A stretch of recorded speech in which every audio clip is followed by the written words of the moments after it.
Hi students, welcome to our channel Easy Inter Max. Today we will discuss the topic straight line exercise 9D, ninth problem. Find the value of k. ఇప్పుడు మనం ఈ ప్రాబ్లంలో k వాల్యూని find out చేయాలి. ఏమని చెప్తున్నారు ఇప్పుడు ఇక్కడ? If the straight line and ఇంకో లైన్ ఆర్ పర్పెండిక్యులర్, అంటే ఇక్కడ 2 లైన్స్ ఆర్ పర్పెండిక్యులర్ అని చెప్తున్నారు. గివెన్ ఈక్వేషన్స్ ఈ టూ వచ్చి పర్పెండిక్యులర్ అయితే మనకి కే వాల్యూని ఫైండ్ అవుట్ చేయమని చెప్తున్నారు. సో మనకి పర్పెండిక్యులర్ అనగానే two lines are perpendicular, then what is the slopes ఏమవుతాయి? స్లోప్స్ ఈక్వల్స్ టు ఒక లైన్ యొక్క స్లోప్ m1, అదేవిధంగా మరొక లైన్ యొక్క స్లోప్ m2 అయితే వాటి యొక్క ప్రోడక్ట్స్ -1 అవుతుంది. సో మనకి ఇక్కడ గివెన్ ఈక్వేషన్స్ ఇచ్చారు. ఈ ఈక్వేషన్స్ని సింప్లిఫై చేసి స్లోప్ని ఫైండ్ అవుట్ చేద్దాం. మనకి స్లోప్ ఇంటర్సెప్ట్ ఫామ్ ఏమిటి? మనం స్లోప్ కనుక్కోవాలి. స్లోప్ ఇంటర్సెప్ట్ ఫామ్ వచ్చి y = mx + c. సో మనం ఇచ్చిన ఈక్వేషన్స్ని y = mx + cలో కన్వర్ట్ చేసి మనం m వాల్యూని ఇక్కడ ఫైండ్ అవుట్ చేస్తామన్నమాట. సో గివెన్ ఈక్వేషన్స్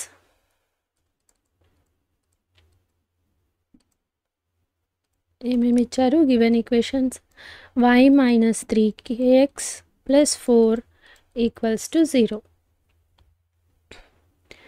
మళ్ళీ 2k - 1x - 8k - 1y - 6 = 0. ఇప్పుడు మనం ఈ ఈక్వేషన్స్లో m1 m2ని ఫైండ్ అవుట్ చేద్దాం. సో ఫస్ట్ ఈక్వేషన్ని దీనికి నేమింగ్ ఇచ్చుకుందాం 1 and 2. ఫ్రమ్ ఫస్ట్ ఈక్వేషన్ మనం దీన్ని y = mx + c రూపంలో రాసుకుందాం. సో మనకి y వాల్యూ కావాలి. సరే రాసుకుందాం ఈక్వేషన్ని. 0 ఇంప్లైస్ y = ఈ 2 టర్మ్స్ని మనం ఈక్వల్కి రైట్ సైడ్ పంపిద్దాం. So -3kx + 3kx + 4 - 4. ఇప్పుడు మనకి ఇక్కడ y = mx + c రూపంలో వచ్చిందా? దేర్ఫోర్ ఈ లైన్ యొక్క స్లోప్ m1 అనుకుందాం. m1 అనుకుంటే ఈ m ప్లేస్లో ఏముంది ఇక్కడ? 3k. సో ఒక లైన్ యొక్క స్లోప్ని మనం ఇప్పుడు ఫైండ్ అవుట్ చేసాం. నెక్స్ట్ ఫ్రమ్ ఈక్వేషన్ 2 నుంచి మళ్ళీ m2 యొక్క స్లోప్ని ఫైండ్ అవుట్ చేద్దాం. So 2k - 1 x - 8k - 1 y - 6 = 0. ఇప్పుడు మనకి ఇక్కడ left hand side y terms ఒకటే ఉండాలి. సో మనం ఇక్కడ y టర్మ్ని ఉంచేసుని రైట్ సైడ్కి మిగిలిన టర్మ్స్ అన్నిటిని పంపిద్దాం. సో ఇక్కడ yకి మైనస్ ఉంది.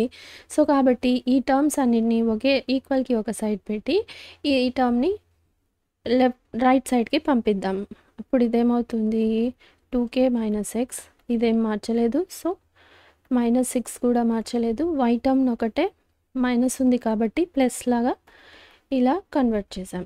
ఇప్పుడు మళ్ళీ దీన్ని ఇలా y వాల్యూ ఒకటే కావాలి కాబట్టి y = ఈ 8k - 1ని ఇటు సైడ్ పంపిద్దాం ఈక్వల్కి. ఇప్పుడు ఇదేమవుతుంది? ప్రతి టర్మ్కి సపరేట్ చేసి రాద్దాం, అంటే డినామినేటర్లో వస్తుంది. సో 8k - 1 x -6/8k - 1 ఇదన్నమాట. సో ఇప్పుడు ఇది మనకి ఏ ఫామ్లో వచ్చింది? y = mx + c where. So ఇక్కడ మీకు అర్థం అవడానికి ఇక్కడ ఒక స్టెప్ రాస్తా. This equation is of the form y = mx + c. So కాబట్టి దీన్ని కంపేర్ చేసి మనం ఇక్కడ m1 వాల్యూని ఫైండ్ అవుట్ చేసాం. అదేవిధంగా ఇక్కడ కూడా ఇదే equation.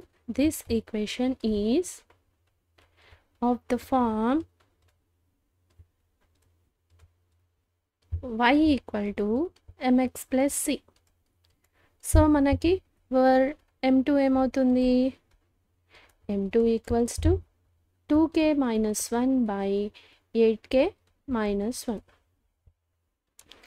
So given lines are perpendicular కాబట్టి గివెన్ లైన్స్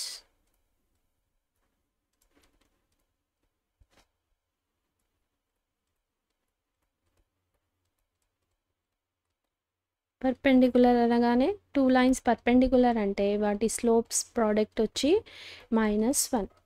సో m1 ఎంత మనకి ఇప్పుడు ఇక్కడ, m1 3k, m1 equals to 3k, అదేవిధంగా m2 ఈక్వల్స్ టు ఈ వాల్యూ అనమాట.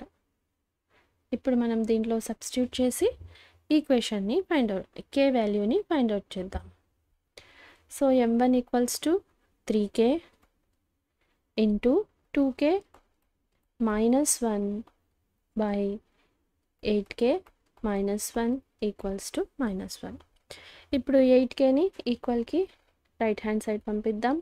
అప్పుడు ఇదేమవుతుంది 3k 2k minus 1 minus of 8k minus into minus plus 1 minus 8k 1. ఇప్పుడు ఇదే విధంగా ఈ టర్మ్ని ఈ టర్మ్స్తో మల్టిప్లై చేద్దాం. 2 3 6 6k స్క్వేర్ మైనస్ 3k, ఈ టర్మ్ని ఇటు సైడ్కి తెప్పించుకుందాం. ఇప్పుడు -8k plus 8k minus plus 1 -1 equals to 0. ఇప్పుడు ఇది 6k స్క్వేర్, 8kలో నుంచి 3 పోతే ప్లస్ 5k, బిగ్ నెంబర్కి ప్లస్ ఉంది, సో మనకి ఇప్పుడు ఇక్కడ ప్లస్ వస్తుంది -1. ఇప్పుడు మనం ఇక్కడ ఏం ఫైండ్ అవుట్ చేయాలి అంటే దీని యొక్క ఫ్యాక్టర్స్ ఫైండ్ అవుట్ చేయాలి.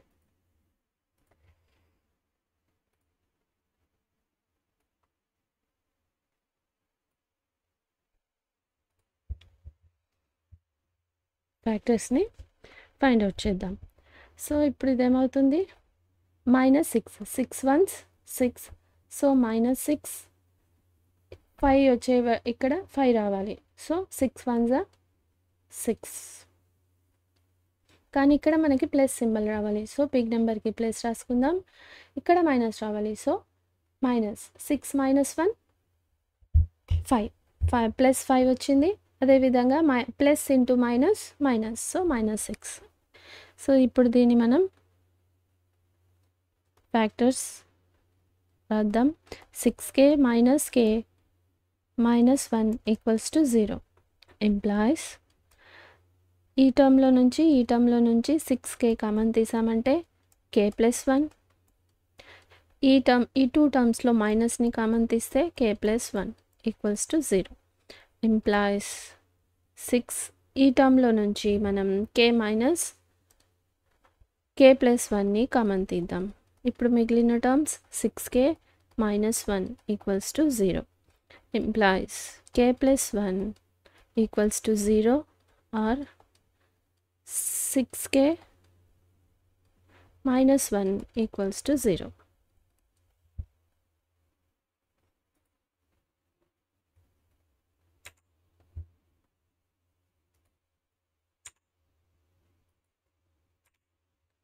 ఇప్పుడు ఇదేమవుతుంది k ఈక్వల్స్ టు +1 -1, అదేవిధంగా 6k ఈక్వల్స్ టు +1 -1 వచ్చి ఇక్కడ +1 అవుతుంది. ఆర్ k ఈక్వల్స్ టు ఇది మల్టిప్లైలో ఉంది, ఇటు సైడ్ వస్తే డినామినేటర్, సో k వాల్యూ వచ్చి -1 or 1/6. So this is the value. ఇప్పుడు మనం ఇక్కడ క్వశ్చన్ ఒకసారి చూద్దాం. Find the k value find out చేయమన్నారు. 2 ఈక్వేషన్స్ ఇచ్చారు. గివెన్ లైన్స్ వచ్చి పర్పెండిక్యులర్ అనగానే మనకు గుర్తుకు రావాల్సిన ఫార్ములా, వాటి యొక్క స్లోప్స్ ఆల్వేస్ ప్రోడక్ట్ వచ్చి -1 అని ఈక్వల్. సో మనం స్లోప్ కనుక్కోవాల్సిన ఈక్వేషన్ వచ్చి y = mx + c. So given ఈక్వేషన్ని మనం y = mx ప్లస్ సితో కన్వర్ట్ చేసి m1 వాల్యూని స్లోప్ m2 వాల్యూని ఫైండ్ అవుట్ చేసి దీంట్లో సబ్స్టిట్యూట్ చేసి మనం ఇప్పుడు k వాల్యూని ఫైండ్ అవుట్ చేసామన్నమాట. So next second problem. -4, 5 is a vertex of square. ఇప్పుడు ఇక్కడ మనల్ని ఏదో ఒక పాయింట్ స్క్వేర్ యొక్క ఒక వర్టెక్స్ వచ్చి -4, 5 అని చెప్తున్నారు. One of it's diagonal is equation ఇచ్చారు. ఆ డయాగ్నల్ యొక్క ఈక్వేషన్ ఇచ్చారు. ఒక డయాగ్నల్ యొక్క ఈక్వేషన్ ఇచ్చారు. మనల్ని ఏం ఫైండ్ అవుట్ చేయమంటున్నారంటే అదర్ డయాగ్నల్ యొక్క ఈక్వేషన్ని ఫైండ్ అవుట్ చేయమని చెప్తున్నారు. సో మనం దీనికోసం ఫస్ట్ ఎక్స్ప్లెయిన్ చేసుకుందాం. Square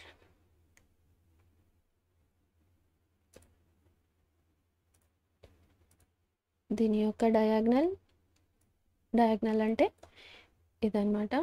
so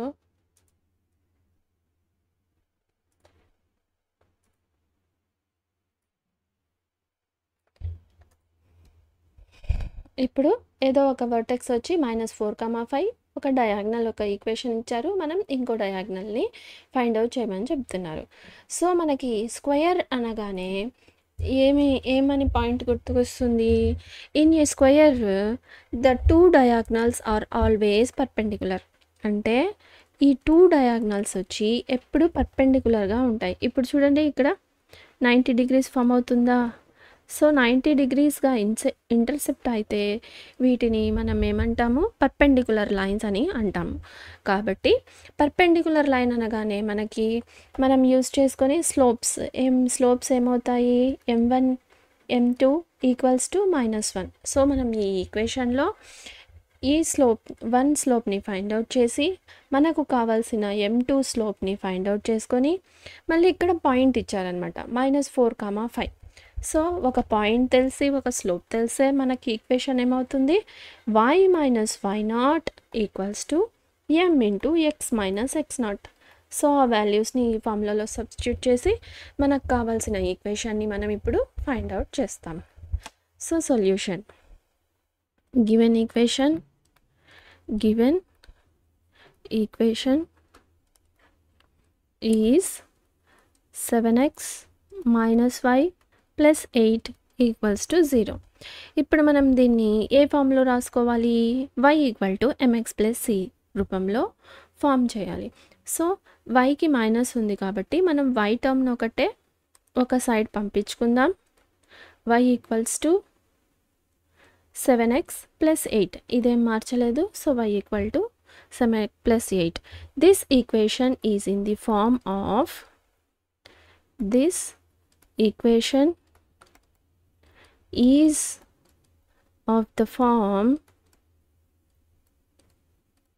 y = mx + c.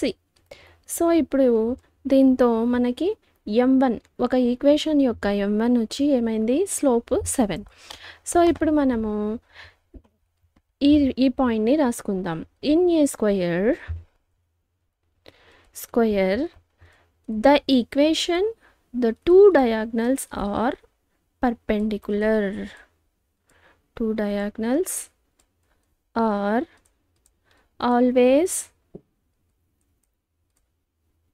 perpendicular అనగానే వాటి యొక్క స్లోప్స్ యొక్క ప్రోడక్ట్ ఏమవుతుంది? మనకి m1 m2 ఈక్వల్స్ టు -1. ఇప్పుడు మనకి ఇక్కడ m1 తెలుసు. సో మనకి m2 ఫైండ్ అవుట్ చేయాలి కాబట్టి m2 = -1 m1. ఇప్పుడు ఇక్కడ m1 ఏమవుతుంది? m2 = -1/7. అంతే. మళ్ళీ ఇప్పుడు గివెన్ పాయింట్ మనకు ఒక వర్టెక్స్ ఇచ్చారు కదా స్క్వేర్ది. సో ఆ పాయింట్ ఏంటి? పాయింట్ వచ్చి -4, 5. -4, 5. దెన్ ఇప్పుడు మనకి స్లోప్ తెలుసు, పాయింట్ తెలుసు. ఇప్పుడు ఏమవుతుంది? The equation of the diagonal line is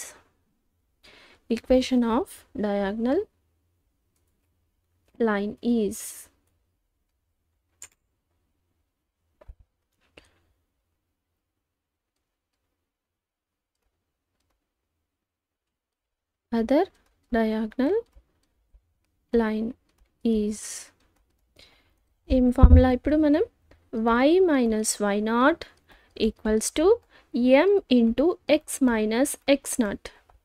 ఇప్పుడు ఇది x నాట్ y నాట్ మళ్ళీ m2 ఫైండ్ అవుట్ చేసాం.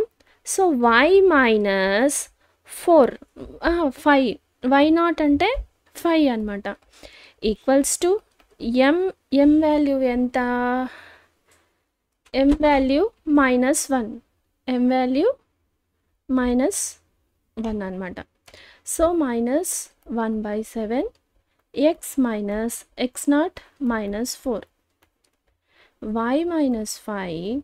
ఈ 7ని మనం ఇటు సైడ్ పంపిస్తే ఇంటూ 7 -1తో ఇప్పుడు ఇది మల్టిప్లై చేస్తే -x ప్లస్ ప్లస్, సో ఇది -4 minus into plus -4 implies 7y minus 7 5s are 35 equals to -x -4. ఇప్పుడు ఈ x టర్మ్ని మనం ఇటు సైడ్ తెచ్చుకుంటే +x + 7y -35 + 4 ఈక్వల్స్ టు 0. ఇప్పుడు మనకి మిగిలింది x + 7y -31 equals to 0. This is the equation. So ఇప్పుడు మనల్ని ఇక్కడ ఏం ఫైండ్ అవుట్ చేయమన్నారు, డయాగ్నల్ లైన్ యొక్క ఈక్వేషన్ని ఫైండ్ అవుట్ చేయమన్నారు. స్క్వేర్ అనగానే వాటి డయాగ్నల్స్ ఆల్వేస్ పర్పెండిక్యులర్. సో ఈ స్లోప్ పర్పెండిక్యులర్ దీన్ని యూజ్ చేసుకొని మనం ఇప్పుడు ఈ ఈక్వేషన్ని ఫైండ్ అవుట్ చేసాం. If you have any doubts you can ask in comments. In this video we will solve 10th and 9th problem. You want to download these notes, you can download it from description. If you want me to solve any specific problem from any chapter, let me know in the comments so that I will upload in next video. If you like the content, like, share, subscribe to our channel Easy Inter Maths. Thank you.